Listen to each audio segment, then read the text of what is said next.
vamos a estar definiendo, ¿sí?, el concepto de ambiente y viendo las características que tiene este ambiente. Vamos a hablar de los factores ambientales y de su clasificación en recursos y reguladores.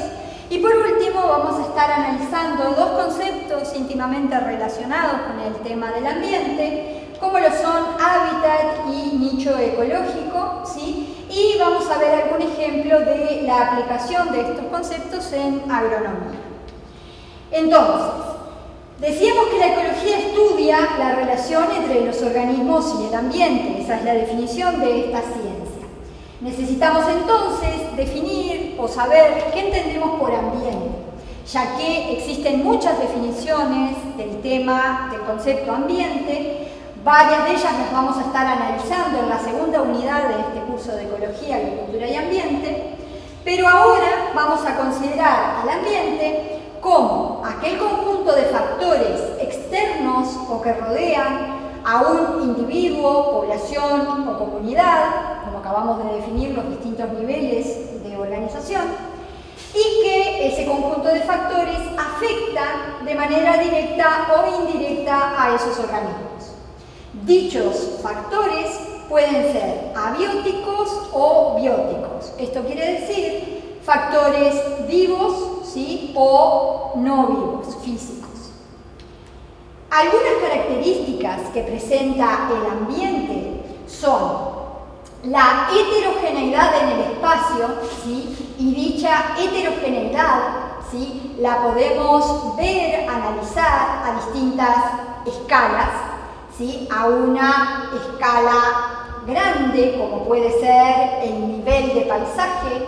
Vemos una heterogeneidad, ¿sí?, de parches en esta foto, o a una escala espacial más pequeña, de unos pocos centímetros, ¿sí?, podemos estar analizando esa heterogeneidad.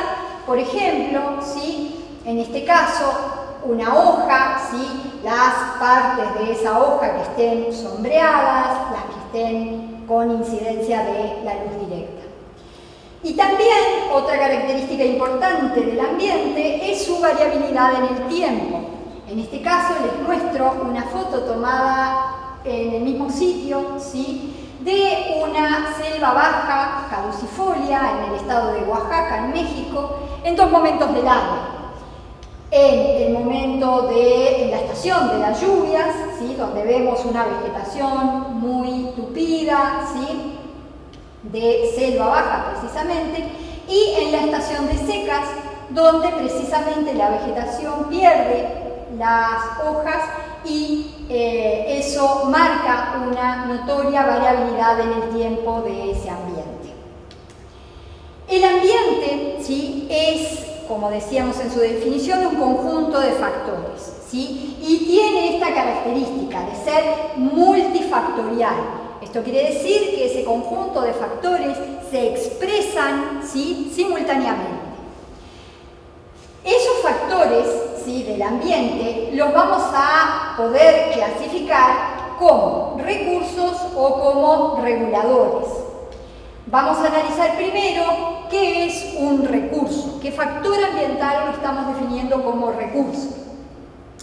Es todo aquel factor que pueda ser utilizado directamente por los organismos, ¿sí? Y entre comillas puse aquí la palabra consumido, y vamos a ver por qué. Por ejemplo, ¿sí?, en este caso, ¿sí?, el néctar de las flores es un recurso para los polinizadores. ¿Por qué? Porque los polinizadores consumen, ¿verdad?, ese factor ambiental, ese recurso, ¿sí?, directamente.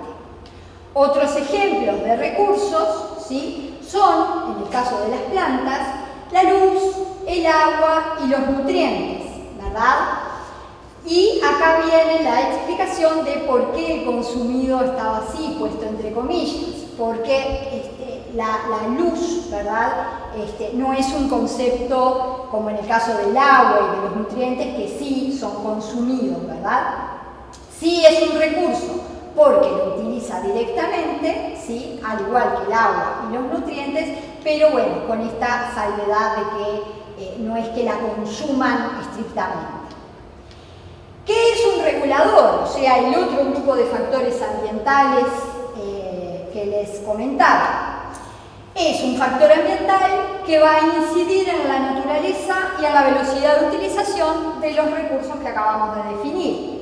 En este sentido, algunos ejemplos de reguladores son la temperatura, ¿sí? Entonces, pensemos en cómo la temperatura regula, o como dice acá, incide en la naturaleza y velocidad de utilización de otros recursos, ¿sí? Por ejemplo, una alta temperatura, ¿sí?, incide en la cantidad de agua que pueden tomar los organismos. Otro ejemplo de regulador es la humedad del ambiente, la acidez, ¿sí?, del suelo, por ejemplo, o la salinidad que presente un cuerpo de agua.